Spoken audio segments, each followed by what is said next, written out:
भगवान बुद्ध आणि त्यांचा धम्म, प्रथम खंड भाग दुसरा, पाठ तिसरा. गौतमाचे बिंबिसारास उत्तर, पूर्वार्ध. याप्रमाणे मगध राजाने गौतमाला इंद्राप्रमाणे योग्य आणि खंबीर शब्दात उपदेश केला, परंतु तो ऐकल्यावर राजपुत्र डळमळला नाही. तो पर्वताप्रमाणे अचल राहिला. मगध राजाने याप्रमाणे उपदेश केल्यावर गौतमाने आपल्या शांत आणि स्नेहपूर्ण चेहऱ्यात बदल न करता खंबीर शब्दाने व खणखणीत वाणीने पुढील प्रमाणे उत्तर दिले. आपण जे सांगितलेत त्यात आपल्या दृष्टीने चमत्कारिक असे काही नाही. महाराज, सिंह हे ज्यांचे राजचिन्ह आहे, अशा थोर कुळात ज्या अर्थी आपण जन्मला आहात आणि ज्या अर्थी आपण आपल्या मित्रांवर प्रेम करणारे आहात, त्या अर्थी आपल्या एका मित्राच्या बाबतीत आपण या मार्गाचं अवलंब करावा हे अगदी स्वाभाविक आहे. दुष्ट मनाच्या माणसाच्या बाबतीत त्याच्या कुळाला योग्य असा स्नेहभाव खंडित होतो आणि विलयास जातो. फक्त चांगली माणसेच स्नेहशील कृत्याची नवी परंपरा निर्माण करून पूर्वजांपासून चालत आलेल्या मैत्रीची वाढ करतात. आपल्या मित्रांचे दैव फिरले तरी त्यांच्याशी वागताना जे आपल्या वर्तनात बदल करीत नाहीत, त्यांनाच मी माझ्या अंतःकरणात खरे मित्र म्हणून स्थान देतो. वा, किती मस्त लाईन. आपल्या मित्राचे दैव फिरले तरी त्याच्याशी वागताना जे आपल्या वर्तनात बदल करीत नाहीत, त्यांनाच मी माझ्या अंतःकरणात खरे मित्र म्हणून स्थान देतो. भाग्यशाली पुरुषाला वैभवकाळ प्राप्त झाला असता त्यांच्याशी कोण मैत्री करीत नाही? प्रश्न.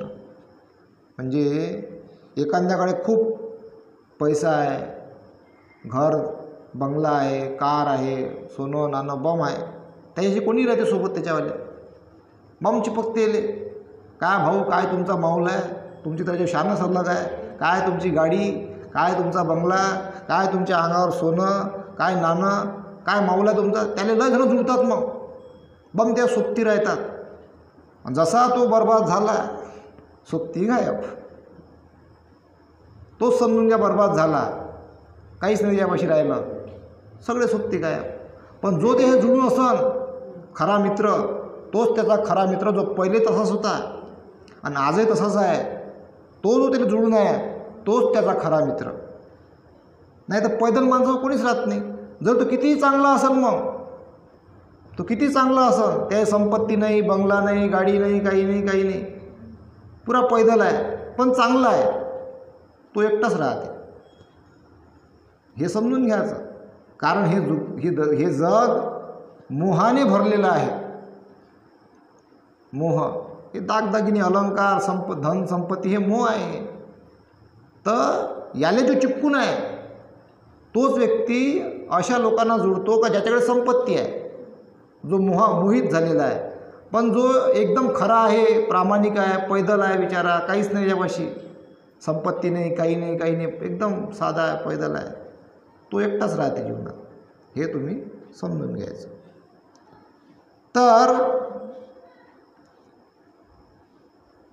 भाग्यशाली पुरुषाला वैभवकाळ प्राप्त झाला असता त्यांच्याशी कोण मैत्री करीत नाही? प्रश्न. या जगात संपत्ती मिळविल्यानंतर आपले मित्र आणि धर्म यांच्यासाठी तिचा उपयोग जे करतात, त्यांच्या संपत्तीला खरे धैर्य प्राप्त होते. या जगात संपत्ती मिळविल्यानंतर आपले मित्र आणि धर्म यांच्यासाठी तिचा उपयोग जे करतात त्यांच्या संपत्तीलाच खरे धैर्य प्राप्त होते आणि शेवटी जेव्हा ती नष्ट होते तेव्हा ती दुःख निर्माण करीत नाही. पहा सिद्धार्थ गौतम बोधिसत्व काय म्हणते, जर तुझ्याकडे संपत्ती आली तर मित्रांवर आणि धम्मकार्यावर खर्च केली पाहिजे म्हणते. जो खरे मित्र आहे, जे चांगलं धम्माचं काम करतात, कल्याण मित्र आहे, जसं मी सगळ्यांचं कल्याण चितत राहतो, तर अशा मित्रांवर म्हणते ती संपत्ती तुम्ही खर्च करा तर तुम्हाला खरे धैर्य प्राप्त होईल, सिद्धार्थ गौतम बोधिसत्व म्हणतात. आणि शेवटी जेव्हा ती नष्ट होते तेव्हा ती दुःख निर्माण करीत नाही.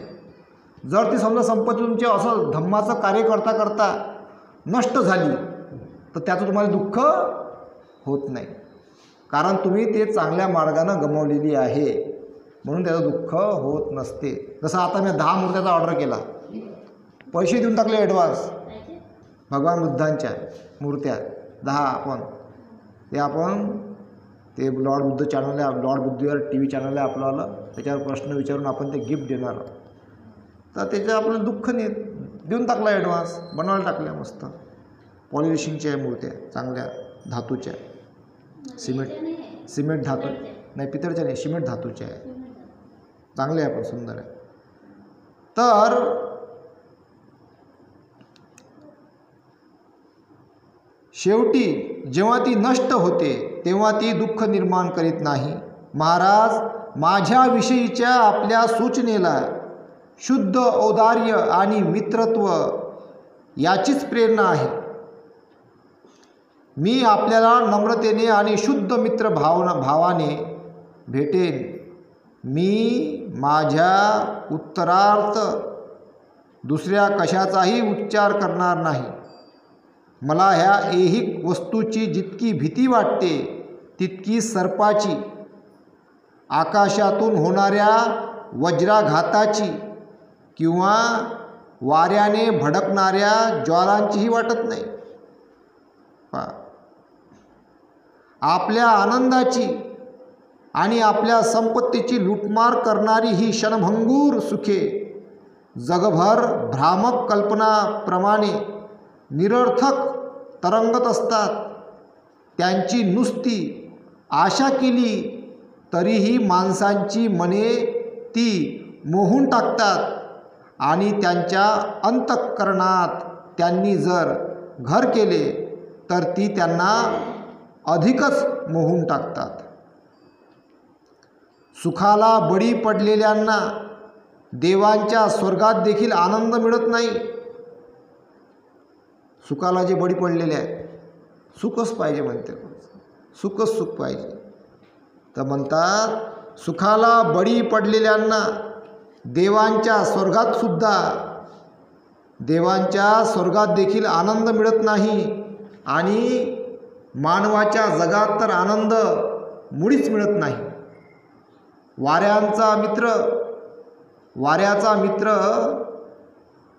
असलेला अग्नी ज्याप्रमाणे कितीही इंधन मिळाले तरी संतुष्ट होत नाही, त्याप्रमाणे तो तृष्णात आहे.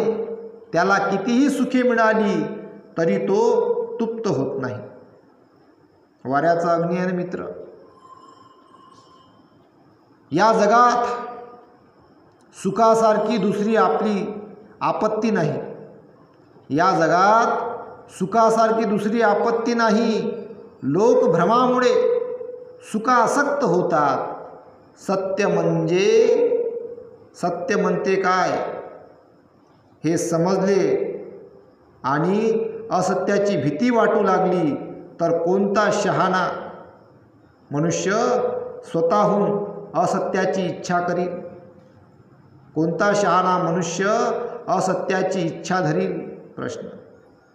समुद्राने वेढलेली पृथ्वी ताब्यात घेतल्यावर राजे लोकांना त्या महासागराची दुसरी बाजूही जिंकण्याची इच्छा होते. समुद्राने वेढलेली पृथ्वी ताब्यात घेतल्यावर राजे लोकांना त्या महासागराची दुसरी बाजूही जिंकण्याची इच्छा होते. सागराला मिळणाऱ्या पाण्याने तो कधी तृप्त होत नाही. तद्वतच कितीही सुखे मिळाली तरी मानवजात तृप्त होत नाही. किती सुख भेटलं माणसाले, घराचं सुख, धनसंपत्तीचं सुख, गाडी बंगला, सोनं नाणं सगळंच भेटलं तरी म्हणते तो तृप्त होत नाही. मग सुख कोणतं पाहिजे माणसाले? धम्माचं सुख पाहिजे, मग तो तृप्त होते. तर धम्माचं सुख समजण्यासाठी लय परिश्रमाचा मार्ग गाठावा लागते. मग ते समजून घ्यावं लागते बारकाईनं, त्याच्यावर शिरावं लागते. मधत्र्याला आकाशातून, मंधत्र्याला आकाशातून सुवर्णमय पर्जन्यवृष्टी लाभली. त्याने सर्व खंड जिंकले व शक्राचे देखील अर्धे राज्य पादाक्रांत केले. तरीही त्यांची ऐहिक पदार्थाविषयीची आसक्ती कमी झाली नव्हती. इंद्र जेव्हा वृत्ताच्या भयाने लपून बसला होता तेव्हा जरी स्वर्गातील देवांच्या राज्याचा नहुपाने उपभोग घेतला आणि आपल्या गर्विष्ठपणामुळे जरी त्याने आपली शिबिका मोठमोठ्या ऋषींना वाहावयास लावली तरीही तो संतुष्ट झाला नव्हता. इतर उद्दिष्टे साध्य करण्यासाठी ज्यांनी आपले जीवन अर्पण केले, चिंध्या हेच ज्यांचे कपडे होते, कंदमूळ, फळे आणि पाणी हेच ज्यांचे अन्न होते आणि सर्पाप्रमाणे लांब आणि पिळलेल्या जठा ज्यांनी धारण केल्या होत्या, अशा ऋषी मुनींना देखील ज्याने जिंकले त्या या सुख नामक शत्रूसाठी कोण प्रयत्न करील? प्रश्न. सुखासाठी जे धडपडत आहेत आणि ऐहिक साध्यांच्या जे पाठीस लागले आहेत त्यांच्या दुःखाविषयी आत्मसंयमी लोक जेव्हा ऐकतात तेव्हा सुखाचा त्याग करणेच त्यांना योग्य वाटते. सुखप्राप्तीतील यश म्हणजेच सुखी माणसावरील विपत्ती समजली पाहिजे. सुखप्राप्तीतील यश म्हणजेच सुखी माणसांवरील विपत्ती समजली पाहिजे. कारण त्याने इच्छिलेली सुखे त्याला मिळाली म्हणजे तो उन्मत्त होतो. उन्मत्तपणामुळे जे करू नये ते तो करतो व जे करावे ते तो करीत नाही आणि अशा रीतीने तो दुखावला गेला म्हणजे त्याचा शेवट अंधपातात होतो. म्हणजे समजून घ्या, एकाला खूप सुख मिळालं, संपत्तीचं, बंगला, गाडी सगळंच आहे, मग सुख भेटलं दिले. तर मग इथं काय म्हटलेलं आहे का उन्मत्तपणामुळे जे करू नये ते तो करतो व जे करावे ते तो करीत नाही. म्हणजे समजा दारू पिते, लागला शोक, पैसे गमवायचा, मग पैसा आहे तर पण त्याला धम्माचं कार्य करायचं आहे, कमाईतला 20 भाग खर्च करायचा धम्म कार्यासाठी, करतच नाही. आणि जे करावे ते करत नाही, जे करतो, जे करावे ते करीत नाही, जे करू नये ते करतो. अशा रीतीने तो दुखावला गेला म्हणजे त्याचा शेवट अंधपातात जातो, अंधपातात होतो शेवट त्याचावाला. मग दुःखी होतो. मग म्हणते एवढं मोठं आहे असूनही म्हणते दुःखी सा. म्हणून भगवंतांनी सांगितलेला मार्गच योग्य आहे. जर संपत्ती आली, मग कमी असो की जास्त असो की किती असो, त्याचं रूलच आहे, दान पारमिता पूर्ण करा लागते म्हणजे लागते, कंपल्सरी आहे सगळ्याले. नाही केलं पण आज मला थोडंसं हे वाटलं, आज भगवंताच्या मूर्त्यात दान करतो, बुकिंग करून टाकल्या मी. आता ते दान करीन झाल्यावर वाटीन त्याच्या कार्यक्रमाच्या माध्यमातून. तर कष्ट करून मिळवून ठेवलेली, तुम्हाला फसवून जिथून आली तिथे परत जाणारी, कष्ट करून मिळवून ठेवलेली, कष्ट करून सुद्धा तिथेही लागू आहे हे. वाईट मार्गाने तर भयंकर त्रास होते. मग कष्ट करून मिळवून ठेवलेली, तुम्हाला फसवून जिथून आली तिथे परत जाणारी व काही काळापुरती उसनी घेतलेली ही सुखे. काही काळापुरती उसनी घेतलेली, घराचं सुख, दाराचं सुख, पत्नीचं सुख, पतीचं सुख, लेकराचं सुख, सुनेचं सुख, पोरीचं सुख, मामाचं सुख, नातेवाईकाचं सुख, शेजाऱ्याचं सुख, उसनं घेतलेलं, उसनी घेतलेली ही सुखे. या सुखात कोणता आत्मसंयमी मनुष्य, तो जर शहाणा असेल तर रममान होईल. उसनी घेतलेली म्हणजे त्याला आपण म्हणू शकतो क्षणिक सुखे. म्हणून जास्त चिपकून राहू नका, धम्माला बारकाईनं समजून घ्या, म्हणजे दुःख कमी होईल. ज्यांचा शोध करून ती प्राप्त करीत असताना तुमच्या वासना भडकतात, अशा गवताच्या जुडीप्रमाणे असलेल्या सुखात कोणत्या आत्मसंयमी माणसाला समाधान लाभेल. जी सुखे दूर भिरकावून दिलेल्या मांसाच्या तुकड्याप्रमाणे आहेत, जी सुखे दूर भिरकावून दिलेल्या मांसाच्या तुकड्याप्रमाणे आहेत, आणि जी राजे लोकांकडून उपभोगिली गेल्यामुळे विपत्ती निर्माण करतात, जी राजे लोकांकडून उपभोगिली गेल्यामुळे विपत्ती निर्माण करतात, अशा सुखात कोणत्या आत्मसंयमी माणसाला समाधान लाभेल. प्रश्न.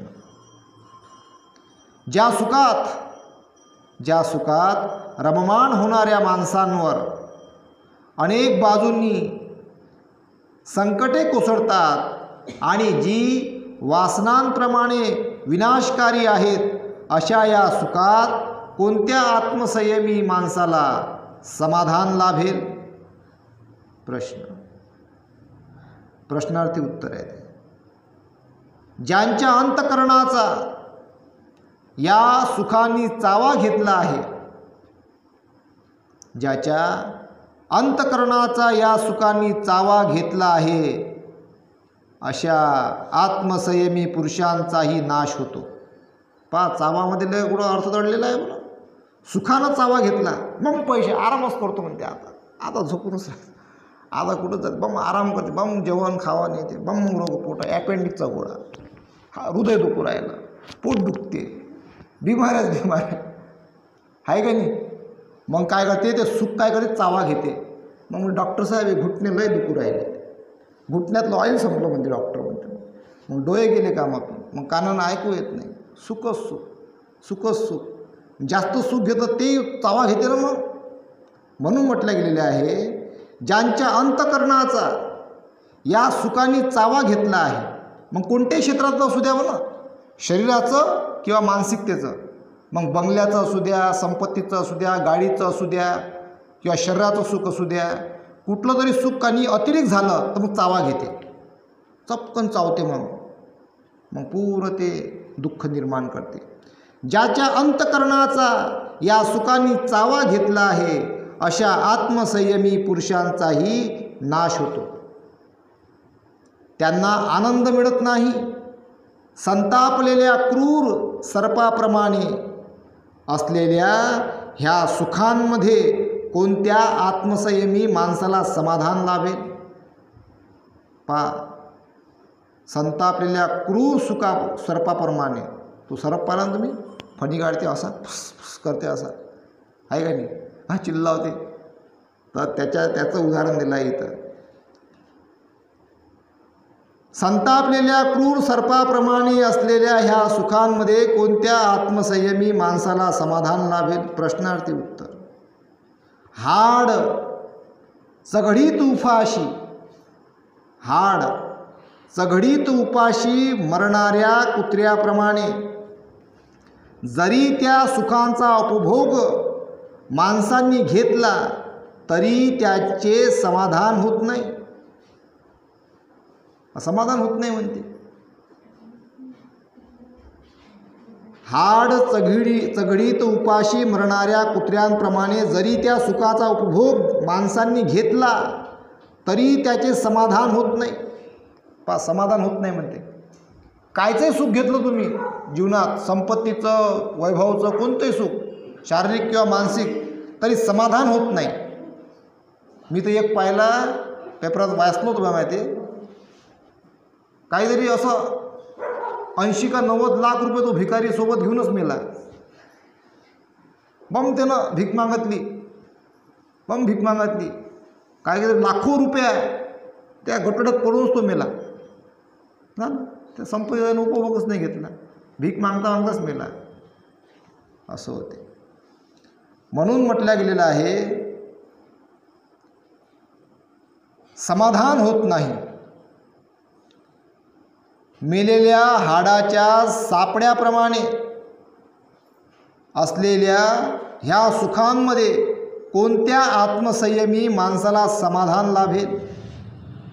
अशा सुखांच्या आसक्तीमुळे ज्यांची बुद्धी आंधळी झाली आहे, जो कपाळ करंटा सुखोपभोगाच्या आशेने दरिद्री गुलाम आहे, त्याने या जीवनसृष्टीत मृत्यूचे दुःख भोगावे हेच योग्य होय. जो मग संपत्तीमध्ये मुरलेला असते ना, त्याच्यात गुंतलेला, त्याला मरणाची भीती वाटते. मग त्याला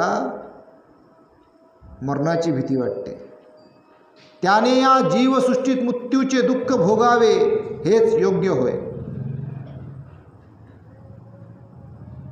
गाण्यावर लुब्ध होऊन हरणी स्वतःचा नाश ओढून घेतात. तेजावर भाळून पतंग अग्नीत झेप घेतात. आमिषाला भुलून मासा लोखंडाचा गळ गिळतो. म्हणून ऐहिक सुखे अंती दुःख निर्माण करतात. त्याने म्हटले ना, त्याने या जीवसृष्टीत मृत्यूचे दुःख भोगावे हेच योग्य होय. म्हणजे काय करायचं आहे मग मनुष्याला? शोतापन्न. काय व्हावं लागते मग? शोतापन्न, सकुदागामी, अनागामी, अर्हत व्हावं लागते, दुःखातून मुक्त व्हावं लागते. गाण्यावर लुब्ध होऊन हरणी स्वतःचा नाश ओढून घेतात. तेजावर भाळून पतंग अग्नीत झेप घेतात. आमिषाला भुलून मासा लोखंडाचा गळ गिळतो. म्हणून ऐहिक सुखे अंती दुःख निर्माण करतात. सुखे म्हणजे उपभोग असे सर्वसाधारणपणे मानले जाते. कसोटीला लागल्यास त्यांपैकी एकही उपभोगण्याच्या योग्यतेचे आहे असे आढळत नाही. सुंदर वस्त्रे आणि इतर सुखे म्हणजे पदार्थाचे केवळ सोबती होत. दुःखावरील उपाय एवढेच त्यांचे महत्त्व मानले पाहिजे. दुःखावरील उपाय, पण कॉन्क्रीटिंग काम नाही आहे, म्हणजे ठोस नाही आहे. दुःखावरील उपाय एवढेच त्याचे महत्त्व मानले पाहिजे. तहान भागविण्यासाठी पाण्याची आवश्यकता असते, त्याचप्रमाणे भूक शमविण्यासाठी अन्न पाहिजे असते. वारा, ऊन आणि पाऊस यांच्या निवारणासाठी घर हवे असते आणि आपली नग्नता झाकण्यासाठी, थंडी वाऱ्यापासून संरक्षण करण्यासाठी कपड्याची आवश्यकता असते. याचप्रमाणे झोपीची गुंगी घालविण्यासाठी बिछाना असतो प्रवासाचा शीण होऊ नये म्हणून वाहन असते. उभे राहण्याचा त्रास कमी करण्यासाठी आसन असते. तसेच शरीराची शुद्धी, आरोग्य आणि शक्ती यांच्यासाठी स्नान हे एक साधन असते. म्हणून बाह्य वस्तू म्हणजे मानवाच्या दुःख निवारणाची साधने होत. ते आनंदाच्या उपभोगाचे मार्ग नव्हेत. केवळ प्रतिबंधक उपाय म्हणून ज्यांचा उपयोग केला जाते अशा त्या बाह्य वस्तूंपासून आपल्याला आनंदाचा उपभोग मिळतो असे कोणता शहाणा मनुष्य मान्य करील? प्रश्नार्थी उत्तर. पित्त प्रकोपाच्या तापाने फणफणल्यामुळे शीतलतेच्या उपाययोजनांनी दुःख कमी करण्यात गुंतला असताना जो त्या उपाययोजना म्हणजेच आनंदाचा उपभोग असे समजतो तोच सुखांना आनंद हे नाव देतो. ज्या अर्थी सर्व सुखांमध्ये चंचलता आढळून येते त्या अर्थी मी त्यांना आनंद हे नाव देऊ शकत नाही. कारण सुखामागून दुःख येणे हेच मुळी त्यांचे वैशिष्ट्य आहे.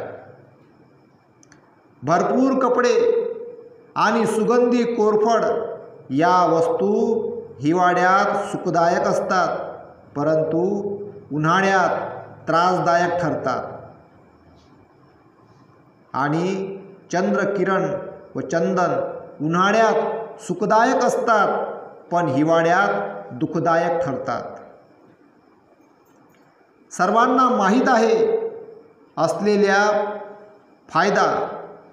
माहीत असलेला फायदा आणि तोटा या आणि इतर अनेक परस्पर विरोधी जोड्यांचा जगातील प्रत्येक वस्तूंशी अविभाज्य संबंध आहे. परस्पर विरोधी जोड्यांचा जगातील प्रत्येक वस्तूंशी अविभाज्य संबंध आहे. म्हणून जगात कोणताही मनुष्य संपूर्ण सुखी नाही किंवा संपूर्ण दुःखी नाही. कोणीच नाही.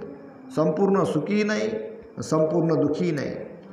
सुख आणि दुःख यांचे स्वरूप संमिश्र आहे असे जेव्हा मला दिसून येते तेव्हा राजपद आणि गुलामगिरी या दोन्ही गोष्टी एकच आहेत असे मी समजतो.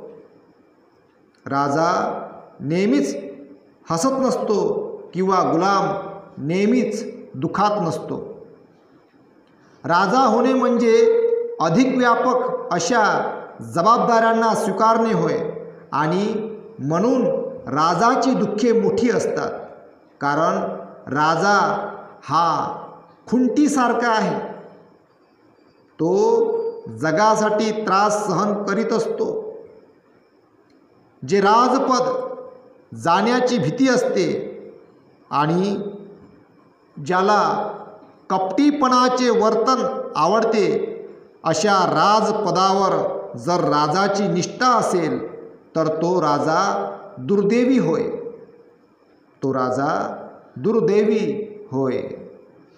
आणि या उलट जर त्यावर त्याची निष्ठा नसेल तर असल्या भित्र्या राजाला सुख तरी कसे मिळणार? प्रश्न. आणि सबंध पृथ्वी जिंकल्यानंतर जर फक्त एकाच शहराचा उपयोग वसतिस्थान म्हणून होऊ शकतो आणि त्यातही जर फक्त एकच घर हे निवासस्थान होऊ शकते तर मग राज्यपद म्हणजे केवळ इतरांसाठी केलेले कष्टच नव्हेत काय? प्रश्नार्थी उत्तर. आणि राजपद स्वीकारल्यावर सुद्धा वस्त्राच्या एका जोडीपेक्षा अधिक कपड्यांची त्याला आवश्यकता नसते आणि केवळ भूक शमविण्या इतके अन्न त्याला पुरेसे असते. त्याचप्रमाणे फक्त एक बिछाना आणि एक आसन एवढ्यांचीच राजाला गरज असते. याखेरीज इतर वस्तू या केवळ अभिमानाने मिरविण्यासाठी असतात आणि समाधान लाभावे म्हणून जर या सर्व फलांची अपेक्षा असेल तर राज्याशिवायही मी संतुष्ट राहू शकेन. आणि जर माणसाला या जगात एकदा समाधान लाभले, माणसाला या जगात एकदा समाधान लाभले तर मग बाकी सगळ्या गोष्टी अनावश्यक नाहीत काय? प्रश्नार्थी उत्तर. म्हणून समाधानाला मंगल मार्ग ज्याला सापडला तो सुखाच्या बाबतीत कधी फसणार नाही. आपण व्यक्त केलेली मैत्री लक्षात घेऊन मी विचारतो की सुखांना काही किंमत आहे काय? प्रश्न. मी गृहत्याग केला तो रागाने नव्हे किंवा शत्रूच्या बाणाने माझा मुकुट धुळीस मिळाला म्हणून नव्हे किंवा अधिक उच्च असे हेतू साध्य करून घेण्याची माझी आकांक्षा आहे म्हणून मी आपली सूचना नाकारतो असेही नव्हे. अत्यंत विषारी आणि क्रोधाविष्ट सर्पाला एकदा सोडून दिल्यावर जो पुन्हा पकडण्याचा प्रयत्न करील किंवा एकदा पेटविलेल्या गवताची चूड ती पुन्हा धरण्याचा जो प्रयत्न करील असाच मनुष्य सुखाचा त्याग एकदा केल्यावर पुन्हा त्याच्या पाठीमागे लागेल.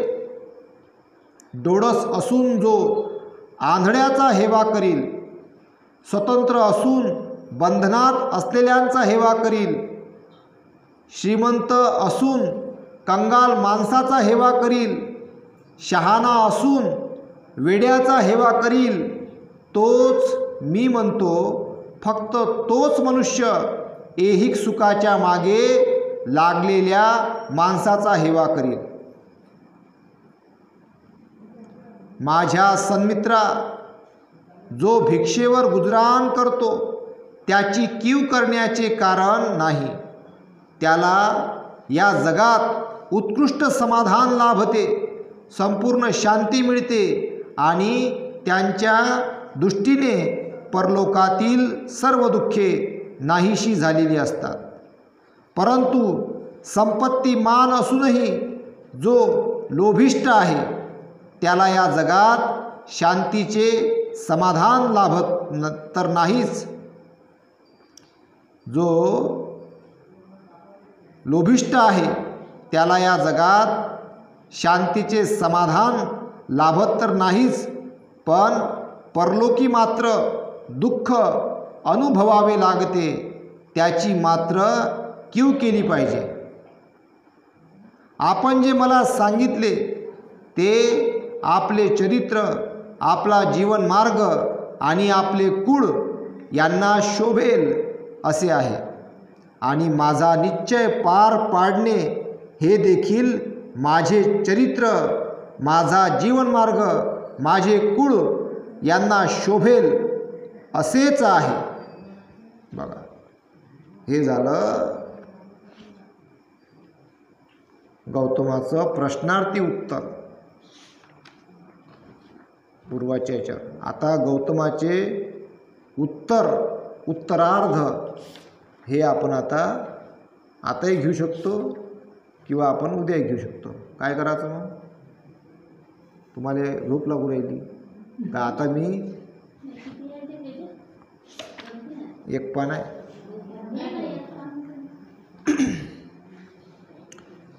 गौतमाचे उत्तरार्ध. जगातील कलहामुळे मी घायाळ झालो आहे. या जगामध्ये कलह आहे. मी कलह कधी कधी पाहतो, मी घायाळ होतो. या जगातील कलहामुळे मी घायाळ झालो आहे आणि शांतता मिळविण्याच्या इच्छेने मी बाहेर पडलो आहे. या दुःखाचा अंत करण्याऐवजी या पृथ्वीचेच राज्य काय, पण सर्व लोकांच्याही राज्याची अपेक्षा मी करणार नाही. आणि महाराज, 3 पुरुषार्थाचा पाठपुरावा करणे हा मानवाचा सर्वोच्च उद्देश होय. हे जे आपण मला सांगितले आणि जे इष्ट आहे असे मला वाटते ते दुःख होय. असे आपण म्हणता त्याविषयी बोलावयाचे म्हणजे आपले ते 3 पुरुषार्थ शाश्वत नाहीत आणि संतोषदायकही नाहीत. आणि आपण म्हणता वृद्धापकाळ येईपर्यंत थांब, कारण यौवन हे नेहमी बदलणारे असते. याविषयी बोलावयाचे म्हणजे हा निर्णयाचा अभावच अनिश्चित आहे.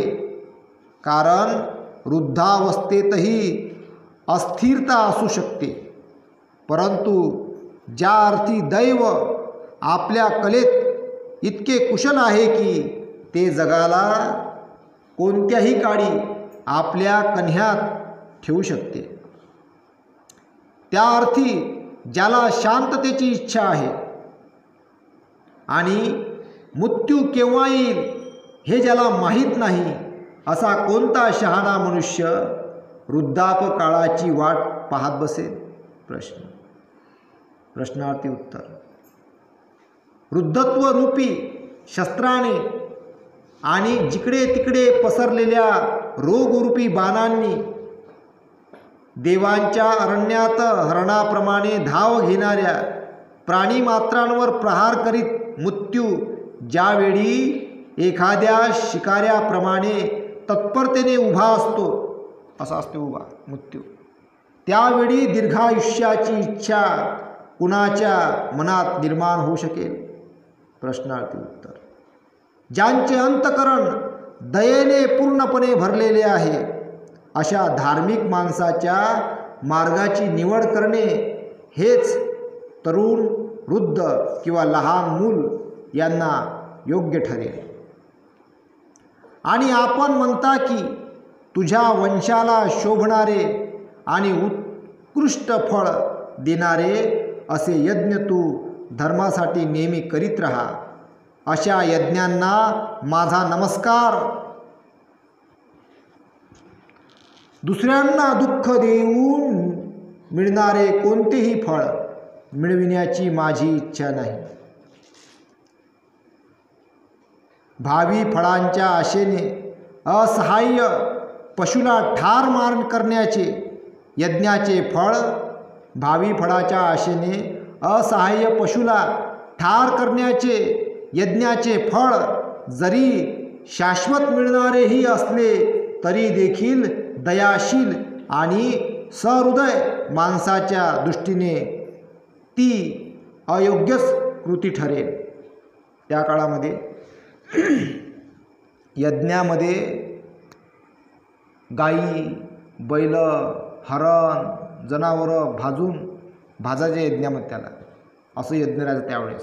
त्याची बळी द्यायची त्याच्यात यज्ञात.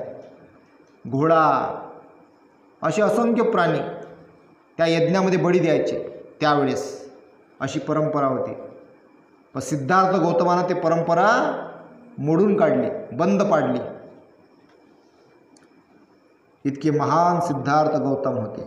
आता यज्ञामध्ये काय करते, ते लाकडं वगैरे टाकतं, तूप टाकतं. त्यावेळेस यज्ञामध्ये सगळे जनावरांची बळी द्यायचे. आणि काही जण ते यज्ञातलं जनावर भाजलेलं खायचे. मग सिद्धार्थ गौतम बुद्धांनी ते यज्ञ त्यावेळेस यज्ञामध्ये ते बळी देणं बंद पाडलं. तेव्हापासून आता यज्ञात ते बळी देणं काही ठिकाणी, बऱ्याच ठिकाणी कमी झालं, बंद झालं. सिद्धार्थ गौतमाची देण आहे ते. पहा किती महान कार्य केलं. म्हणजे यज्ञात ते बळी देणं नंतर बंद झालं. मग काही काळानंतर, त्या काळात बंद पाडलं त्यांनी. आत्मसंयमन, नैतिक आचरण आणि वासनेचा संपूर्ण अभाव हा खरा धर्म जरी दुसऱ्या एखाद्या अगदी निराळ्या नीती नियमात बसत नसला तरी देखील केवळ हत्या करून सर्वोत्कृष्ट फळ मिळते असे म्हटले जाते. त्या यज्ञाच्या नियमानुसार वागणे योग्य होणार नाही. दुसऱ्याला दुःख देऊन मिळविलेले जे समाधान माणसाला या जगात असताना लाभते, दुसऱ्याला दुःख देऊन मिळविलेले जे समाधान माणसाला या जगात असताना लाभते ते देखील शहाण्या दयाशील अंतकरणाला तिरस्करणीय आहे. काही जण दुसऱ्याला दुःख देऊन काही सुखाचं समाधान वाटते त्याला. दुसऱ्याची एखादी समजून एखादा कोणी बिचारा हलक्या डोक्याचा असं त्याचा मग हासा उडवणं, त्याची मजा घेणं, यायला भलं समाधान वाटते. वा वा बम खिकी करून हसतात. पण शहाण्या माणसाला तिरस्करणीय आहे ते, त्याचासुद्धा आपण मजाने घेतली पाहिजे. तर मग अदृश्य असलेल्या दुसऱ्या जगातल्या माणसाला सुख मिळते हे म्हणणे त्याला किती तिरस्करणीय वाटेल? प्रश्न ती उत्तर. भावी फळासाठी कृती करण्याचा मोह मला पडत नाही. महाराज, पुढच्या जन्माच्या कल्पनेत माझे मन रमत नाही. असल्या कृती अनिश्चित असतात आणि ढगातून कोसळणाऱ्या पावसाने मारा होत असलेल्या रोपट्याप्रमाणे त्या आपल्या मार्गावर हेलकावे खात असतात. स्वतः राजाने आपले हात जोडून उत्तर दिले, तुझी इच्छा तू पूर्ण करण्यास